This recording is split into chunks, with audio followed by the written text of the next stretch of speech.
The longest 30 seconds of all time. For you, maybe.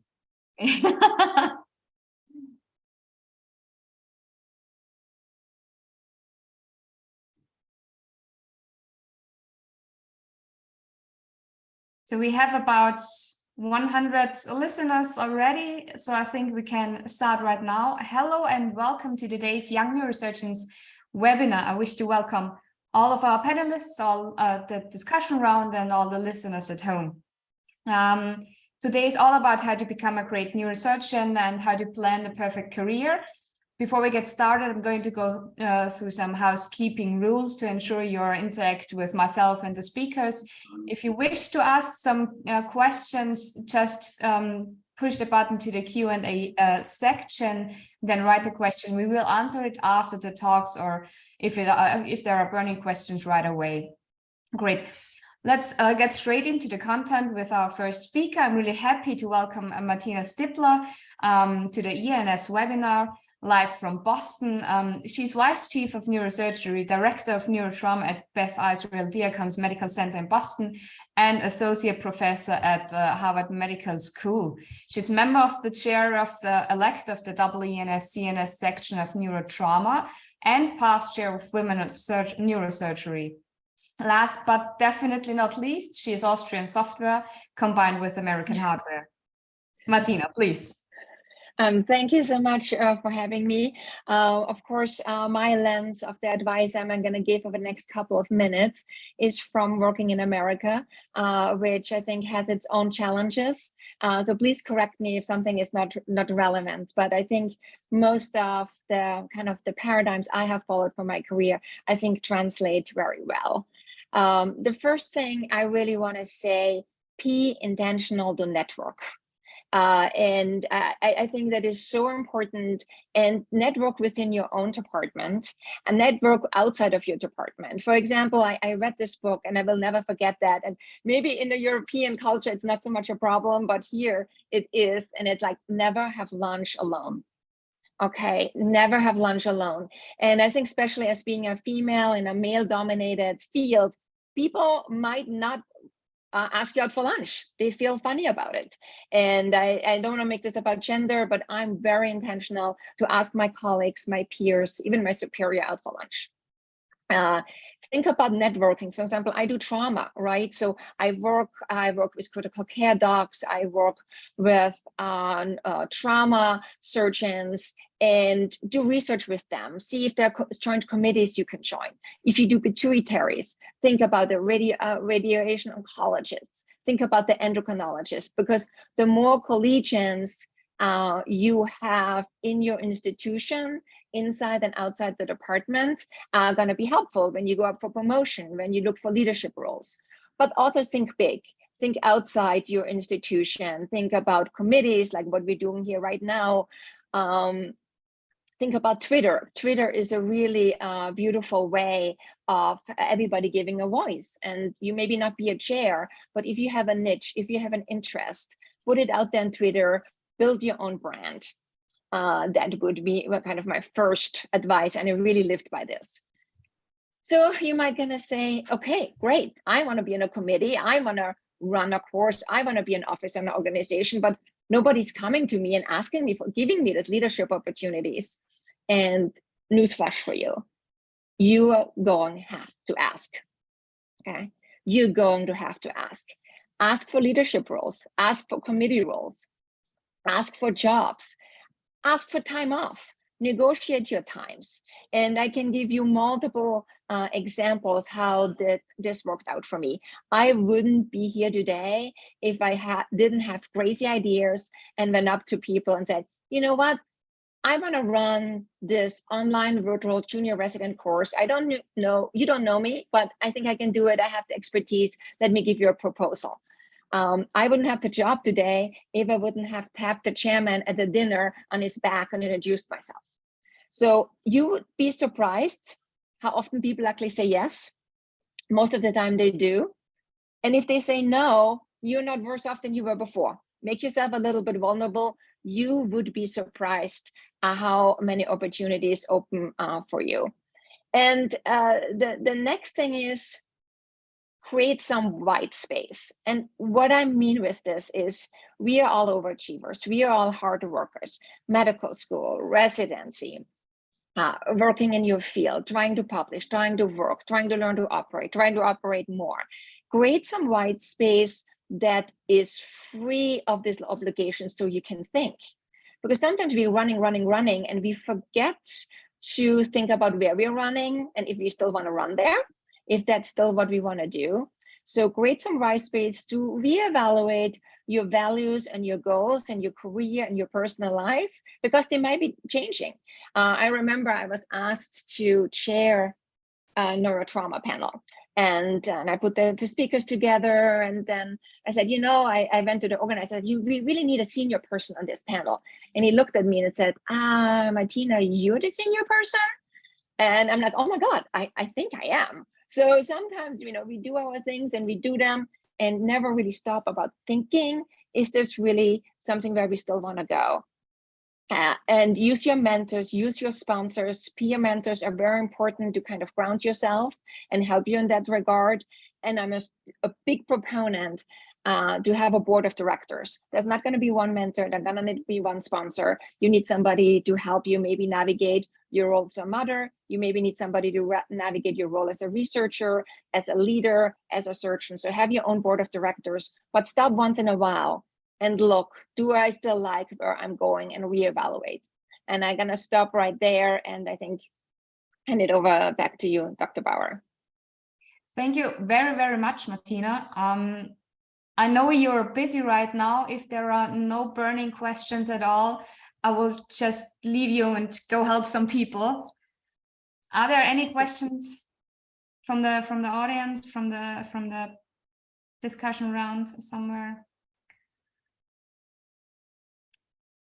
No, I have a quick question. Maybe do you think we do need a branding of a neurosurgeon? Do we need a branding to be good at our job? I think to have your own brand is important. I think everybody should have a niche, right? If you get invited, what you're going to give your talk about, right? If you want to be a visiting professor, or if you're going to apply for a job, what is your niche? What are you going to do? I think sometimes the simplest questions are the easiest, but everybody should have. That could be a special operation you do, or you do very well. That could be a research question. That could be some special degree. You bring a business degree, a medical education degree that you bring to the table. But I think it's good. I think it's a very good question, Dr. Bauer. I think there should be something, if 10 people apply for the job, why should they pick you? What do you bring to the table? How are you going to help the department to grow? And I that is kind of what I think about branding. And Twitter is very easy. You just create your own hashtag and there's your brand. And then people know you about this, and that's how you can develop your network. Thank you very much. Are there any more questions? No. There is some in the Q&A now. First one is good, I think. I can't see the Q&A. Maybe you can ask that. Yes. What do you recommend for those more interested in the community or more rural neurosurgery instead of an academic neurosurgical career? That is a good question. I think I definitely have my lens more in academics, but community career, especially. I mean, I can speak from the Americans. So we have, there is special mostly hospital affiliated positions, and I think they are a little bit maybe less competitive. You're also creating your own place. We have state neurosurgery societies that really help the community neurosurgeon or the local neurosurgeons kind of to find their niche and find positions, and more practice oriented. But this is kind of a way if you want to steer in that direction. I'm not sure how much this applies, to Europe.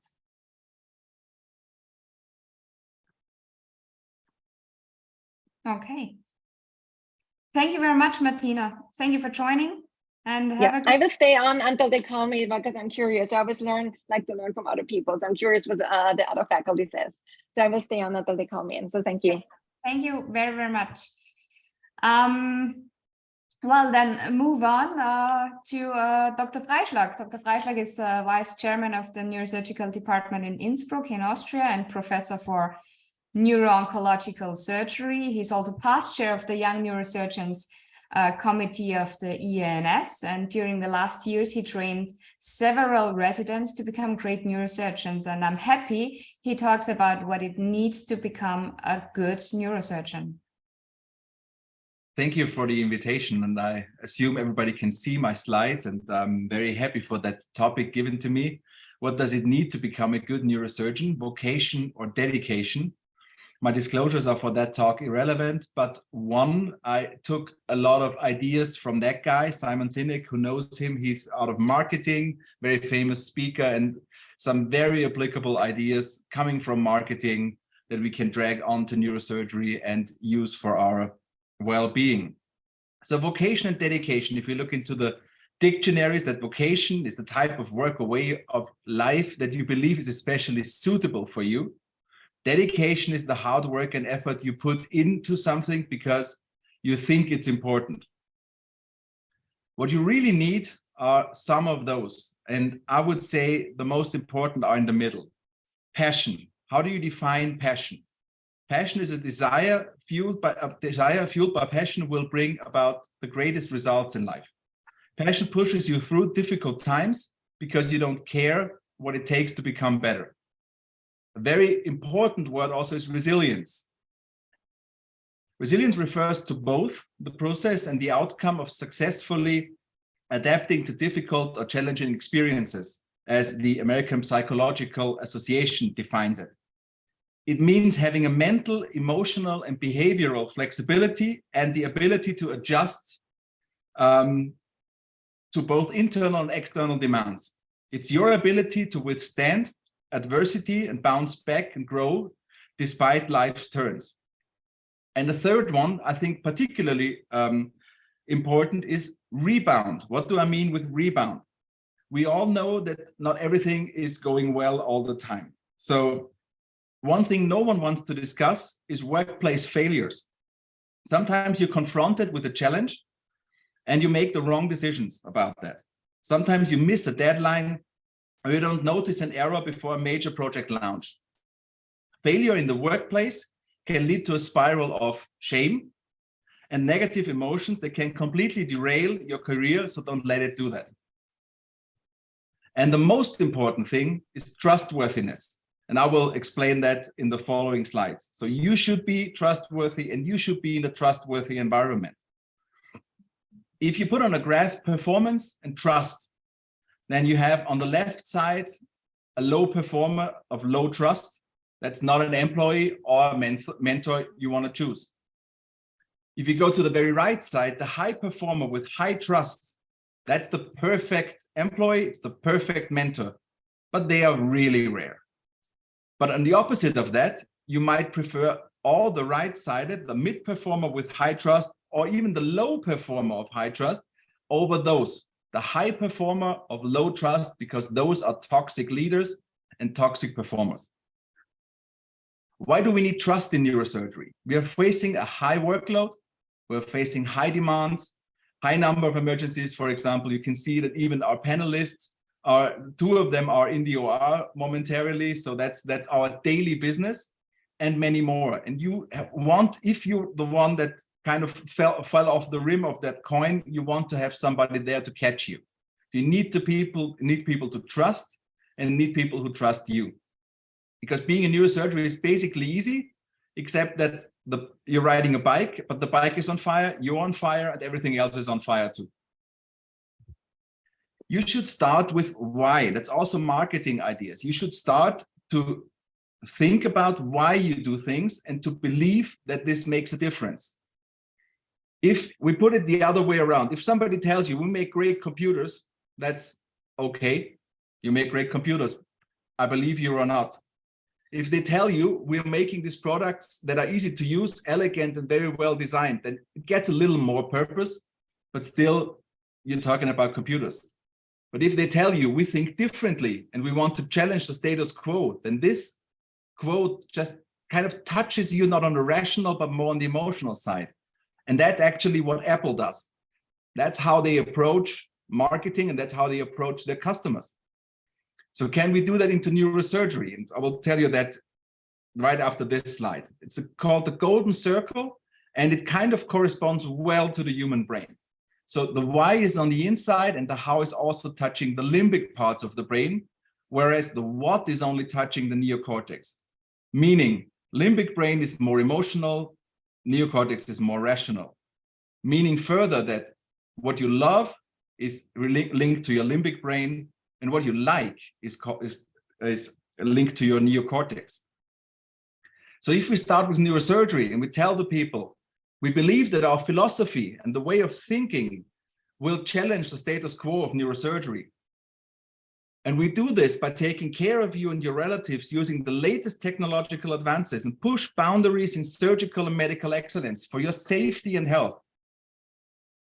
We're just an innovative modern neurosurgical department, but it touches everybody on the inside. And if we manage to believe that it makes a difference what we are doing, then we'll become a great neurosurgeon. So in the end, what does it need? It needs dexterity, of course. It's a manual job, it's a surgical job. So dexterity will not be a disadvantage. But it's, I would say, something that you can also train and learn, but much more during your training, and later on you need the other 5 here. You need resilience, passion for the job, you need the ability to rebound, trust in your team, trust in yourself, and they need to trust you, and you need to believe that it makes a difference what you're doing. So to sum it up, I would say, and I would advise you to foster your belief that why you do neurosurgery will make a difference. You should embrace your passion for what you do. You should love your job, not like your job. So it's the emotional and rational part. And you should build and maintain trust with your colleagues and mentors. And then I would say nothing will be in your way to become a great neurosurgeon. Thank you. Thank you very much for this great talk. You were talking about the spiral down you sometimes have as a young resident in neurosurgery. There might be the chance that the correct or the right mentor would help in that spiraling down thing, don't you think? Well, I think it's very important to have people that pull you up again. It doesn't necessarily mean to be the mentor's job, that if you as a resident have scientifically in your lab or wherever you experience failure, it's not only or exclusively the mentor's job to pull you up again. That's why I mean you need a trustworthy base of colleagues. You don't necessarily have to be friends with everybody in the team, but you should trust each other. You should help each other out. And that's the most important thing for your daily life. And whenever you experience a failure, then you have the 2 abilities you need to be able to do. That's the rebound, just to get up again, and the trust of your colleagues that they will pull you up again. And then the failure will feel less painful. Yeah, thank you very much. I think we discuss it later on. We will just continue with our next speaker. I'm glad Andras Spucki could join this webinar as well. Hello. He has been pursuing research activity in the field of neurosciences in the last 30 years, starting already as a student, and he continued to conduct studies throughout his career, focusing on neurotrauma, and participated in the organization and lead of neurotrauma care in Hungary. He was chair of the neurosurgical department of Pécs, Hungary, and in 2022 he became professor of neurosurgery in the School of Medical Sciences in Örebro, Sweden, and he's now passing on his international experiences and expertise to aid clinical care, graduate and postgrad training and research. I'm very happy he's here today. Please.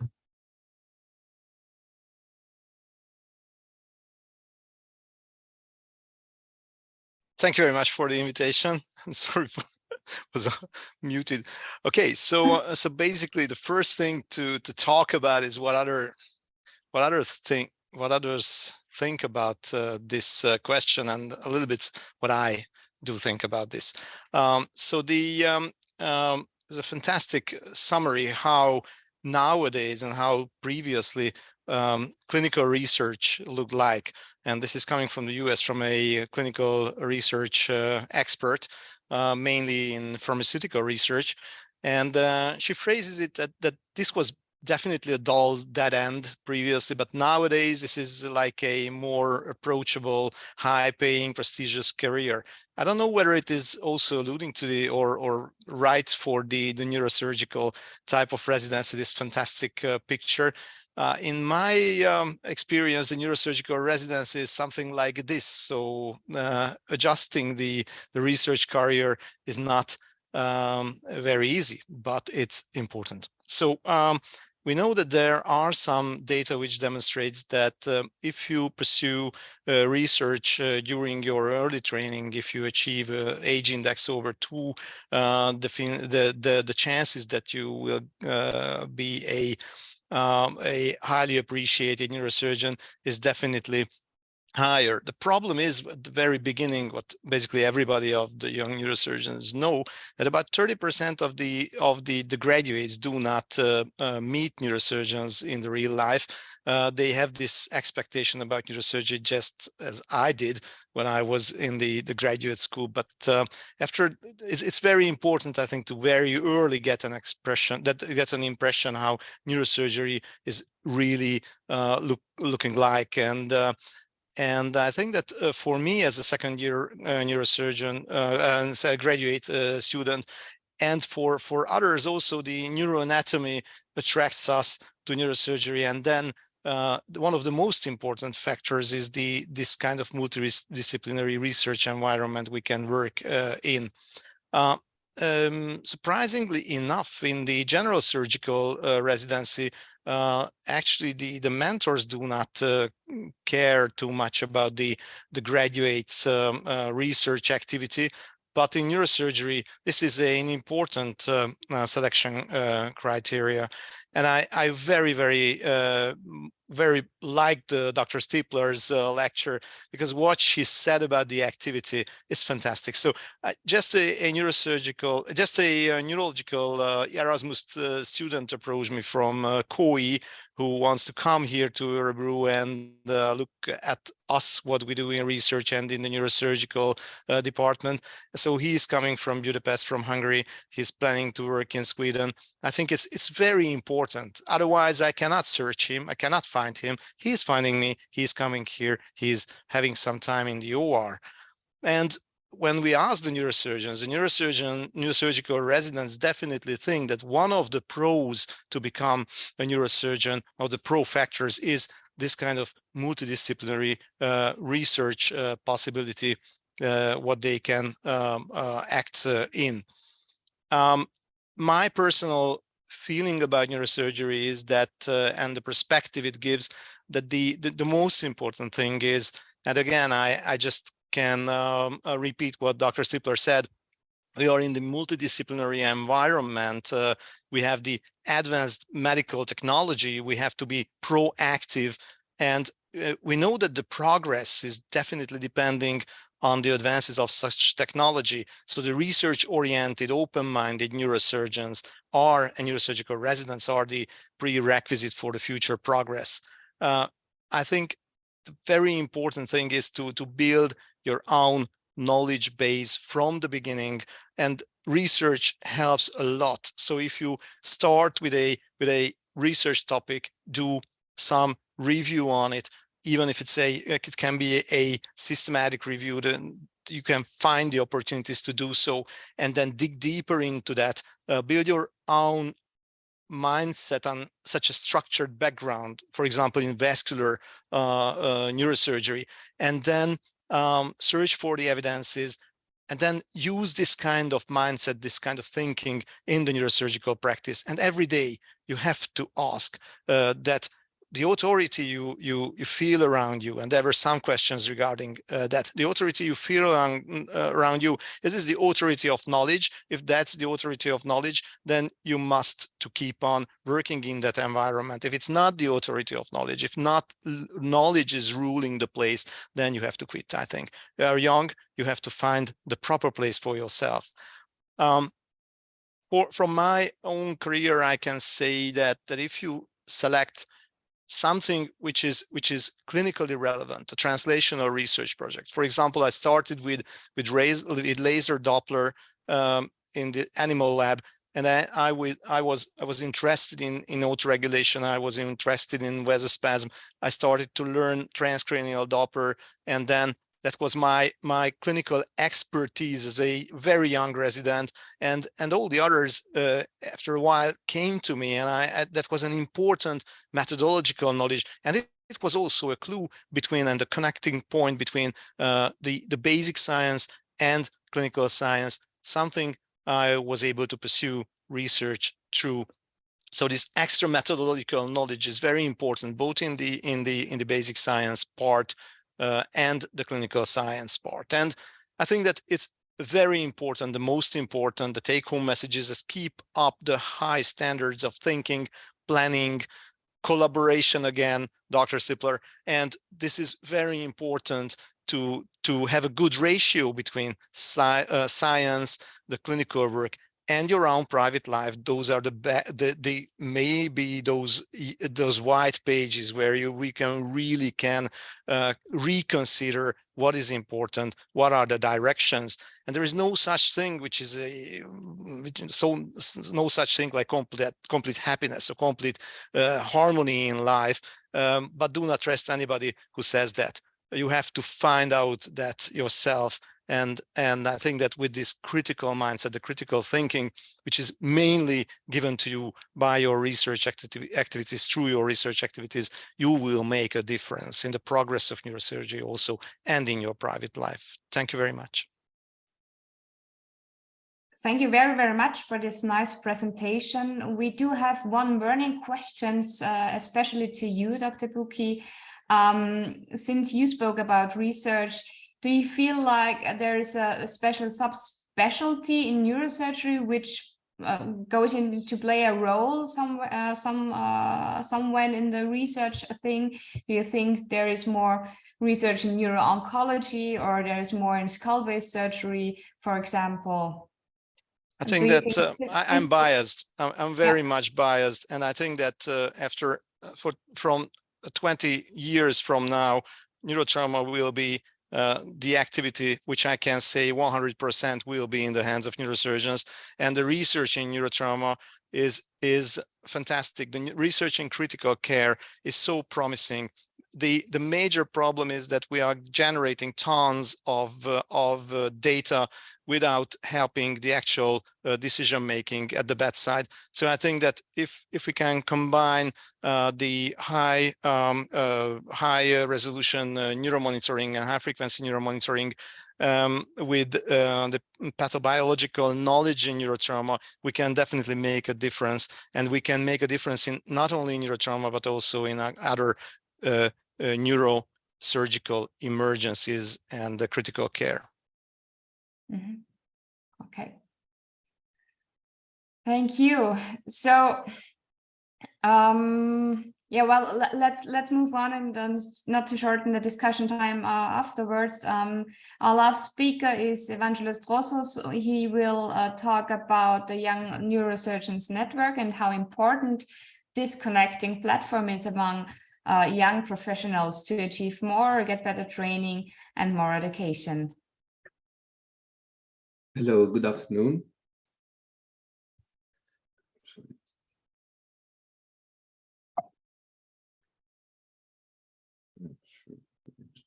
Perfect, excellent. Hi, good afternoon. Thank you very much for this invitation. I think that this short presentation comes after a lot of the questions that I read in the Q&A and a lot of the things that have already been said by the previous speakers. There are a lot of people that ask for guidance, ask for official platforms where they can look to, and outside of their departments, either because they don't have the support they need or they feel like they need in their departments, or because they want to explore other ways in other places and see how things are done and get advice from people from different backgrounds than their own. And that's exactly why we tried through the EANS organization to create this network and help people, especially in their first steps in their career in neurosurgery, either as medical students that want to join neurosurgery or as trainees, even as recently trained neurosurgeons, to be able to participate. So we created the Young Neurosurgeons Network, which is as the term says, it is a network of peers where people can find educative material, can find support and guidance for their training, get actively involved in activities, find guidance and find research opportunities, not only how to do research, but how to join a project that involves different units around Europe and not only around Europe, and be a part of a community, of a larger neurosurgical community, and not only their respective community in their countries. So we have, for each category, for each thing, we have tried to create things, and we are in the process of creating even more things. So in terms of a network, at the moment, we have 95 members, which is the network was set up in October, and within the first 2.5 months, we reached almost 100 members, which is even better than what we expected, from 24 different countries, from different levels of training and backgrounds, which was a very, very pleasant surprise for us. We have organized and we keep organizing meetings. We did the first European student pre-congress course and meeting before the official EANS conference in October in Belgrade, where we had a lot of applications. We even had to, at some point, stop the application process because we didn't have room to host all of those people, which means that there is a big need, a very big need, and there are a lot of students out there that are looking for guidance from official, from official sponsors like the EANS. And we will be organizing a similar course in June in our annual congress and our annual meeting as Young Neurosurgeons in Madrid. And please feel free to join us there. And we will be organizing another meeting in again, like last year, the same pre-congress meeting in the EANS meeting in Barcelona in September. So in terms of education, we are setting up an e-learning platform, which will be exclusive for the members of the network. It will include educative material that is created by the members of the network for the members of the network, because even though listening to experienced and old school, let's call them, trainers that have a lot of experience in neurosurgery is very useful, and we obviously learn from that. Sometimes we learn better if we listen to things or we explain things, or we listen to things being explained by people that are closer to our level, that understand us better, understand our needs a little bit better.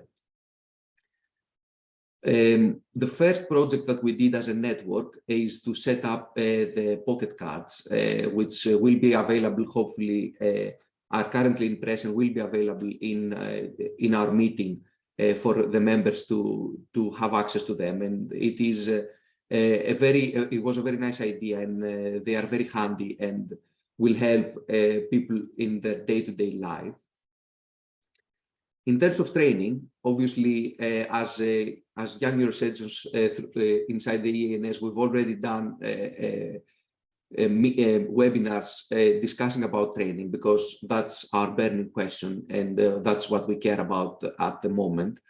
And we are doing this discussion today about how to plan our careers. And we are in the process of setting up exclusive for the network webinars that will be coming very soon. Also, this year, we started by joining basic skills courses, because there are a lot of courses out there. There are a lot of courses that one can join and learn how to do things, but most of them are advanced. There are very few basic courses out there for people that are in the early stages or are interested in doing neurosurgery and want to have a feel of what it means. So these two courses, one in Switzerland and one that is happening in Italy in May, are already almost full. And we will be doing our own network course in Barcelona in our meeting in September. In terms of guidance and support for the training, we are setting up a mentorship program. This will include groups of members, small groups of members of the network that will be of various levels of experience in research, and will primarily help people to learn how to do research, learn how to apply for funding, and learn how to apply for grants. And we are setting up a research fund for the members of the network so that the best project will be awarded a fund at the end. In terms of active participation, every aspect of our daily life, as we've already discussed, is very important. Social media is very important. We have our own social media. We have people working on them, and we are including people from the network to work in our social media. We are organizing webinars like this one, and people from the network will have the opportunity to help organize webinars, learn how to do it, see other people experienced in these types of things, and learn from them how to set up a webinar, a very good webinar like this one. And of course, the courses that we are organizing, people will have the opportunity to not only attend them as delegates, but be there as faculty, if depending on their experience, and of course help with organizing them as well. The other thing is that we have started setting up is the collaboration research projects. We have already set up our first multi-center European study on spinal tumors, where we already have interest by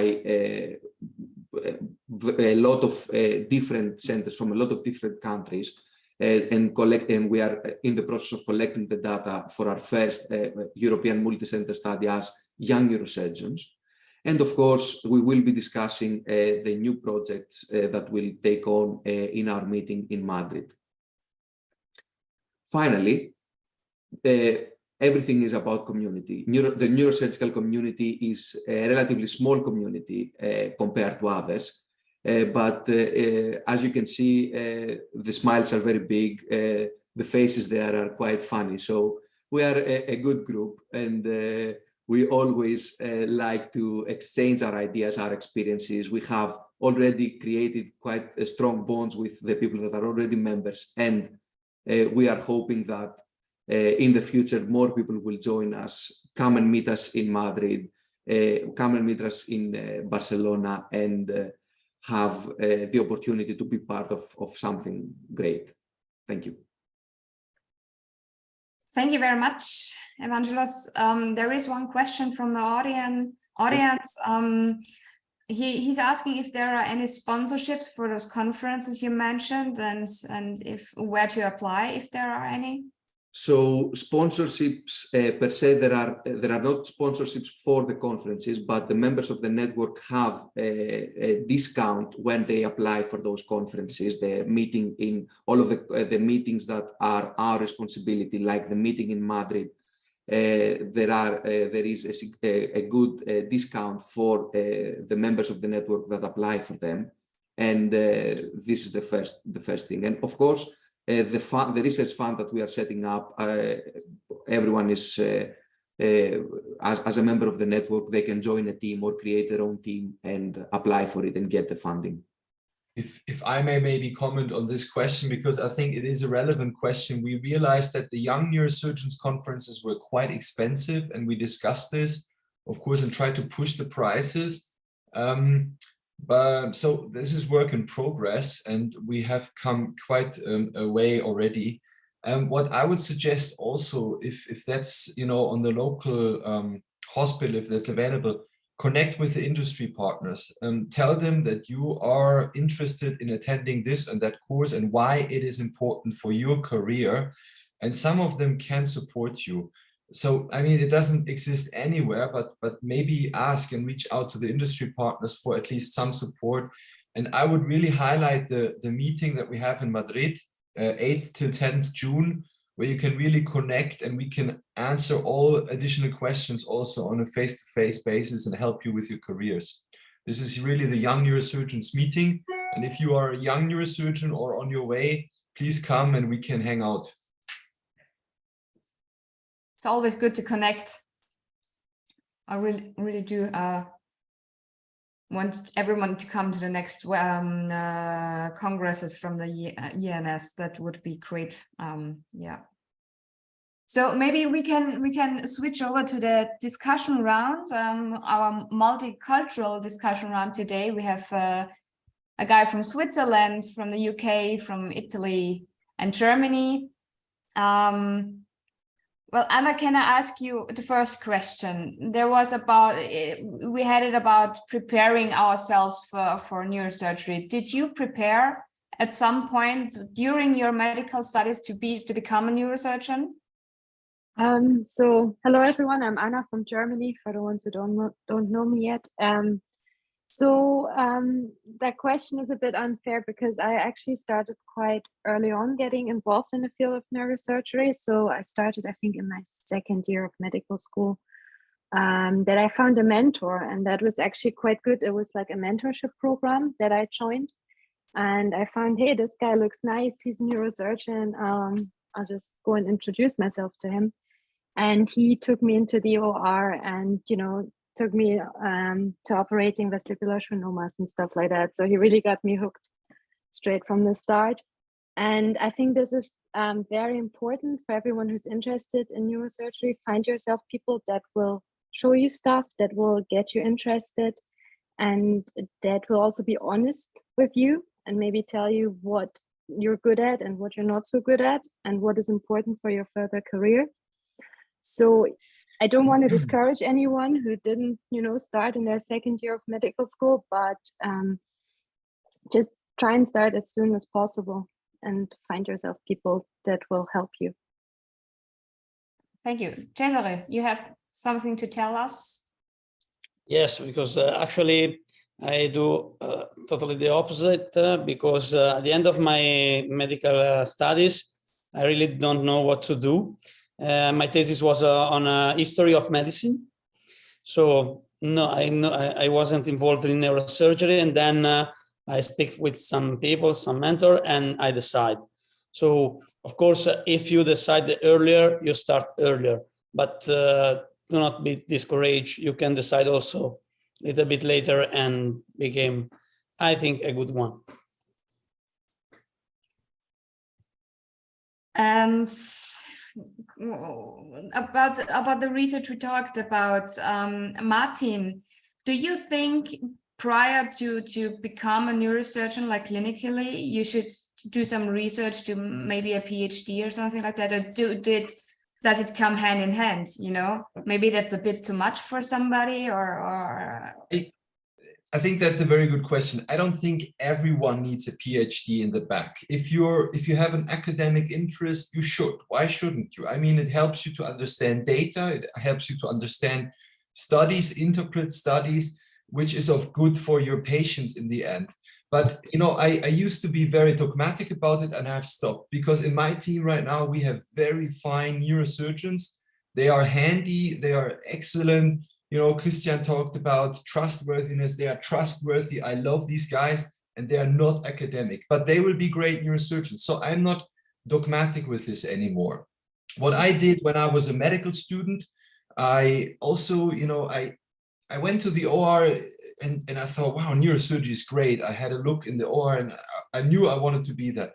So I learned, to suture microanastomosis on a heart of I think it was a pig or a cow or something. I mean, in the end, it's stupid. When you do bypasses, you will be, many years down your career. But for me, it was very good to get a feeling, am I capable of doing this? And it actually gave me some comfort and more fascination in the field. So I would think, if you're a medical student and you're interested in neurosurgery, why not practice? And it doesn't need to be, fancy. You can just take an orange, cut it, and then get a microscope somewhere in the corner and then try to suture it under the microscope, get some hands-on feeling. And then what I did actually really, I connected, and here I'm also totally with what was said earlier. I think it was you, Anna.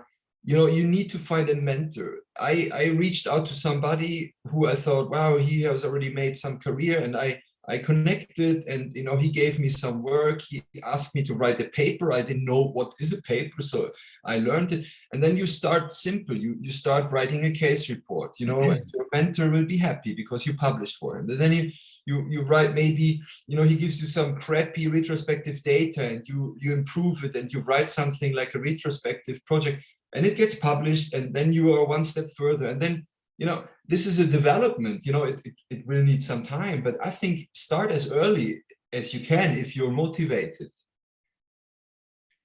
But how early is early enough?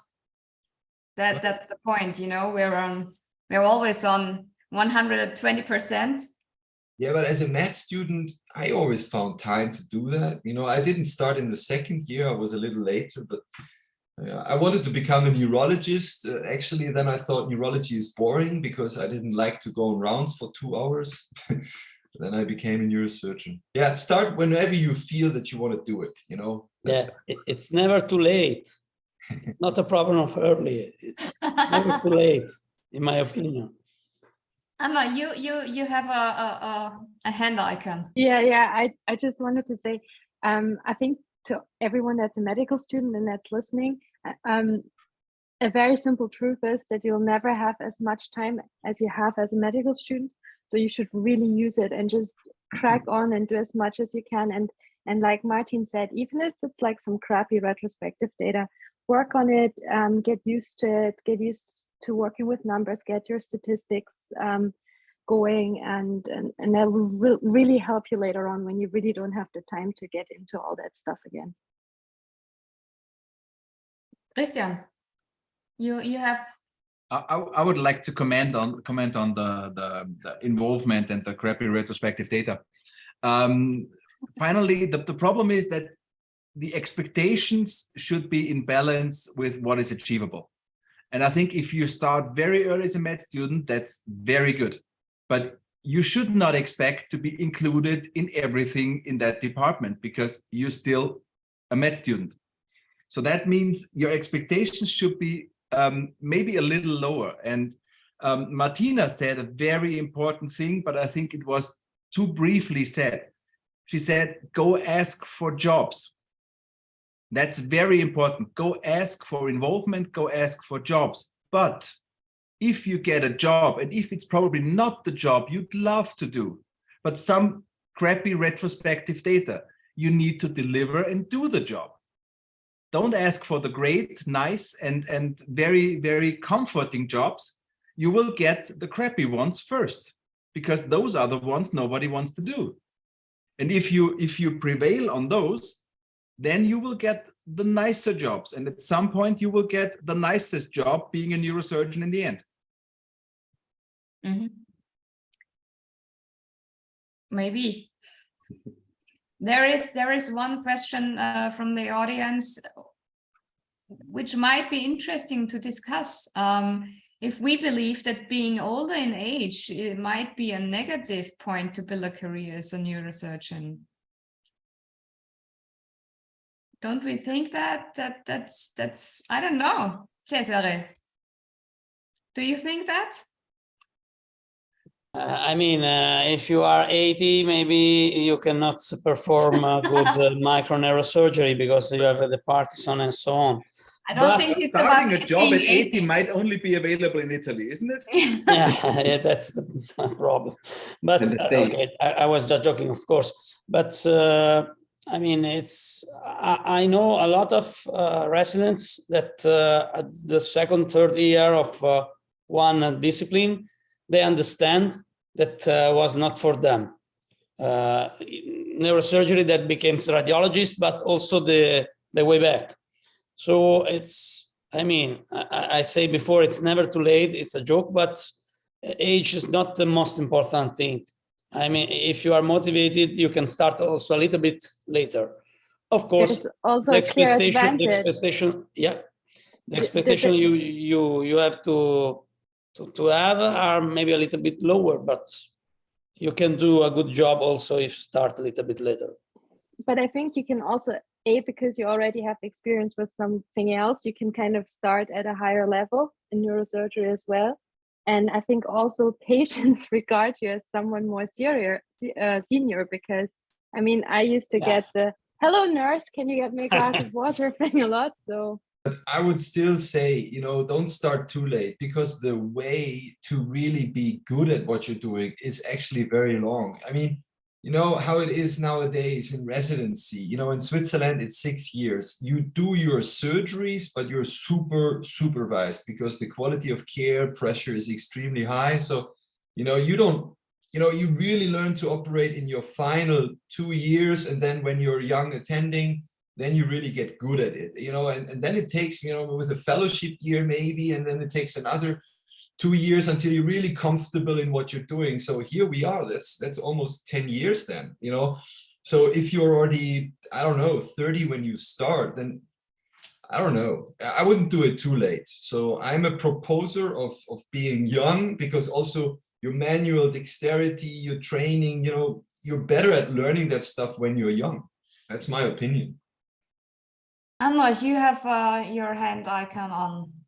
Yeah, just joining to this. So two issues. One is the research or not research. I think what Martin said is very important, that in a well-functioning academic institution, those guys who are handy, who have absolutely positive attitude without research, they can be excellent partners.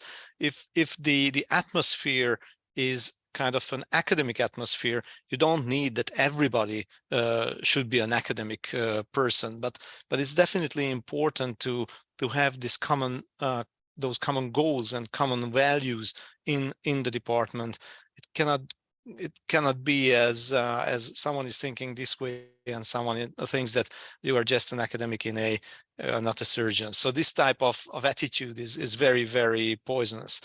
The other issue is that starting early or late, I think it's very important. If you can, you should start as early as you can. And even if you are just so yeah, I started to operate the rats when I was the second year medical student in the 4th semester, and we did a lot of work, and then I didn't see a microscope for 2-3 years after I graduated. But still, the exposure is very important. So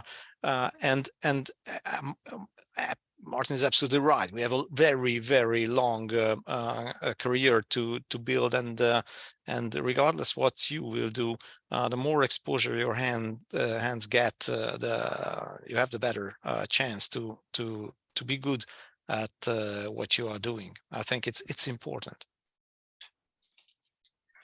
May I ask a provocative question to Andras? Because his talk is about, and I'm a believer that, you know, research is the turbo booster of your career. So, but if you have now 3 hours of time, you're a resident in 2nd or 3rd year, you know, you have 3 hours of time. Should you go on your computer, you know, sort your data, do the analysis and write a paper? But there's also a suboccipital decompression for a hematoma going on. Should you go in the OR? Because you have 3 hours of time, but you can only spend it once. Yeah, I'm crazy, and I'm not a resident-friendly, user-friendly idea, what I will say, I would go to the OR and then go and do the research work. Definitely, that's what I did. I know it's not a European working hours legislation type of attitude, but indeed, that's what we did. And honestly, I was far more involved in either do immunocytochemistry or something where I use my hand. I hated this kind of review writing stuff, but I had to do that, obviously, and you have to do it on the best way, even if it's like something you would not love to do. But that aligns with my opinion, because I think, you know, whenever you have the chance to go in the OR, you should do it. You should do it. But then whenever there's no OR running and this happens, then use your time for research or support the team for the other work. Yeah. Yeah, just one. So my mentor at that time, when I was starting as a resident, and I had all the paperwork. I was the only resident in the department that time in a hospital of 1,500 neurosurgical so operations a year. So when he saw me during daytime at doing some patient records, writing some patient records, he was very angry with me. Why are you not in the OR? You can do it by the evening and the night. And he was right. I know it's crazy. You cannot do that nowadays, but definitely you have to consider these kind of how you are spending your time. And Marlies, may I ask another maybe provocative question to Christian, because I love this presentation too. But Christian didn't really talk about manual dexterity. Is that not important for a neurosurgeon? Does it not take this? And also, there were a lot of questions from the participants here in the webinar, and they were asking about extracurricular activities they could do during med school. I personally remember when I was a resident, I had troubles with time management and communication. I realized how important communication was. Would you recommend this also, maybe even during med school, take some management class, some communication class? I would be interested in your opinion. All the discussion is, from my personal belief, too much about dexterity. A provocative question back to you. Do you need to be an expert marksman to be a good policeman? Or can you train how to shoot? I think you could train. It's the same with us. So in that case, you need to have skills that are very difficult to train, that make you a good neurosurgeon.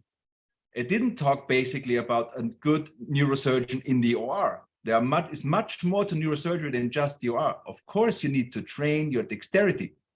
That's for sure. But you can also be a great, let's put it that way, you can be great neurosurgeon material with not having trained on millions of cadavers or whatever. So you can train that. I was told by some older neurosurgeon once that everybody learned how to operate. I wouldn't say that everybody learned how to operate everything, but within your given talent and dexterity, everybody will achieve to be a good enough surgeon to treat patients well. And this doesn't make you exclusively a good neurosurgeon. So the good neurosurgeons are not only the ones who can do the aneurysm in 35 minutes. Mm-hmm. If I may, I agree with that. Being a good surgeon is not only about being good with your hands. Obviously, this is extremely important, but it's not the main thing. The main thing is being able to make the right decisions, being able to have to keep your cool when shit hits the fan, and be able to handle every situation that comes across you. Obviously, that takes experience, that takes knowledge, that takes skill. But skill is not the only thing. There are so many more things than being a surgeon. And there are parts of neurosurgery and neurosurgical subspecialties that do not require an extremely high level of skill in terms of, not all neurosurgery is bypasses and clipping aneurysms. There are, let's say, technically less challenging things to do. And you can very well do that, which in some sense they can be way more challenging mentally, and in order to make the right decision and actually be able to do that. Christian. We have one more question in the Q&A by Anahi, who is training in neurosurgery, or is a student, I didn't get that perfectly well, for a couple of years now in the department. And that's basically a question for Anna and Marlies. The only issue is that she's the only woman in the department. Do you have any advice? She sometimes feels a little bit excluded. They see her passion, but do you still have any good advice for her? Anna.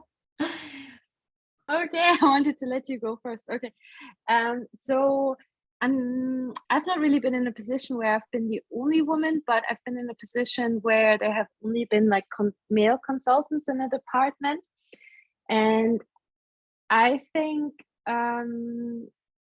so there's not really any great advice I can give, but I think it's important to like be yourself and to like represent who you are, and also be comfortable in, you know, being a woman without, you know, always focusing on it. Like, you don't have to take any stupid jokes. You can, like, you know, give it back to them, and you can communicate that, or, you know, you can just, you know, just be yourself without showing that you're weaker or you're less, I don't know, less of a surgeon than the men are. And I think usually the problem is mostly in our own heads and not really with your colleagues. Just try and be a colleague and be a person, and not be a, you know, a woman or something different. That's something I would tell could tell too. We always think we are the problem and we are the women, and they think we are the women, so we are weak, but they usually don't think that. That's mostly exactly our head. That's my opinion. Nowadays, I don't know how it is in Italy, but nowadays I don't think that's a big issue anymore. I hope so. Yeah, at least, I mean, if there's like sexual discrimination or like harassment, then obviously Of course, you need to report that.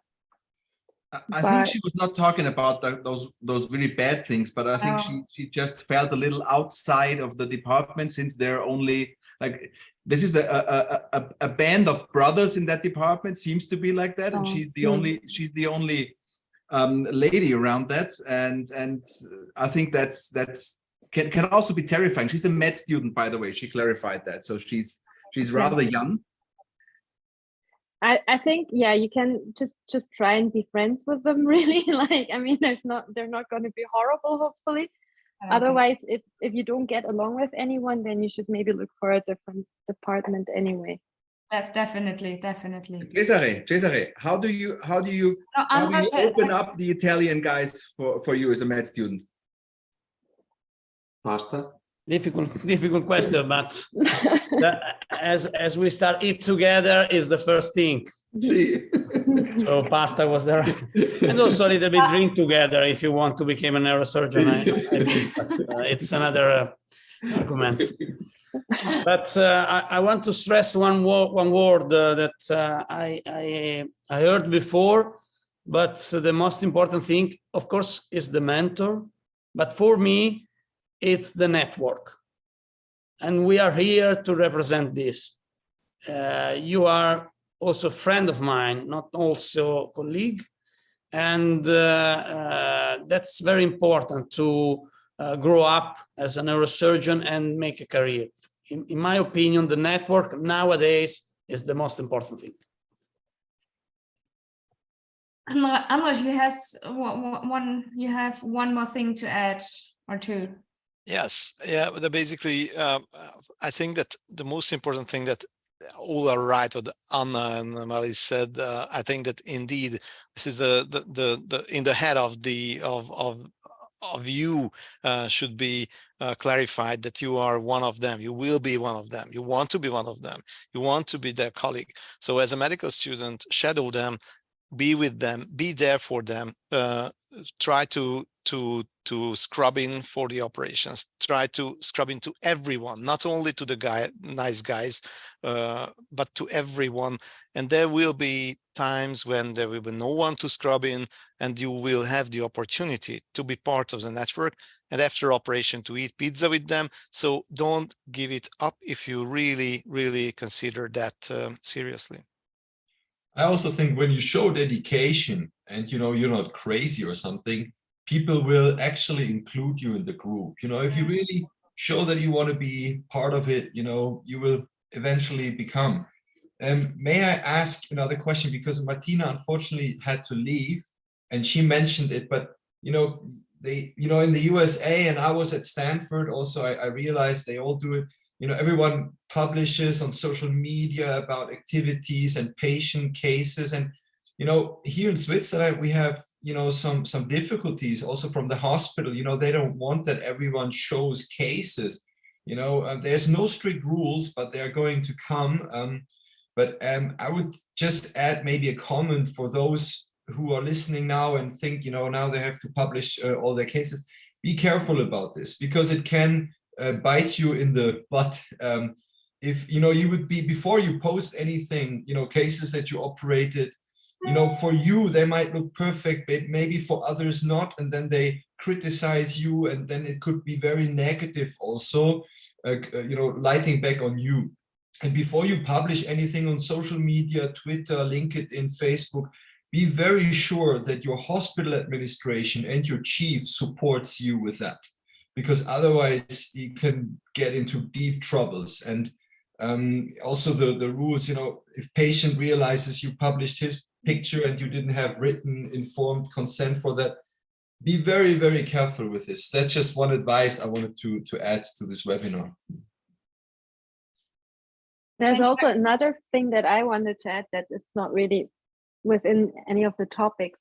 I think we're also, like in many talks, we're like kind of giving the impression that neurosurgery is like OR and research. And just from my daily practice, like it's, at least in Germany, it's really not. It's a lot of administrative work. It's a lot of stuff you don't want to be doing. And especially as a resident, like they're going to use you and they're going to make you do lots of things that you don't want to do. And I think a lot of it is just stamina, and like, you have to keep going and dig through a lot of shit to like get to, get to your operations and get to the research that you want to be doing. And I always think it's important to also be realistic about it and to know what you're getting yourself into. Like, I don't know if you guys have different experiences in your country, but I think that's it's basically why the pearls are in the shell, not outside. Yeah, exactly. But it's definitely worth investing that time and energy. Yeah, and I think as a med student, if you be part of the clinic as in the younger years, you realize that somehow, because you interact with young residents, and you don't interact with the boss of the department. So you should somehow get that at the part as a medical student. So if there are no more burning questions, I think we can end this webinar today. I'm really happy that all of you attended, and we had some good discussions after all. And I would like to encourage all of the listeners to maybe catch up on social media with EANS, YNS, and EANS as well. And maybe we can we can meet at the next Congress or in the next webinar. Thank you very much for attending. Thank you. Thank you, everybody. Thank Bye. you. Thanks, goodbye.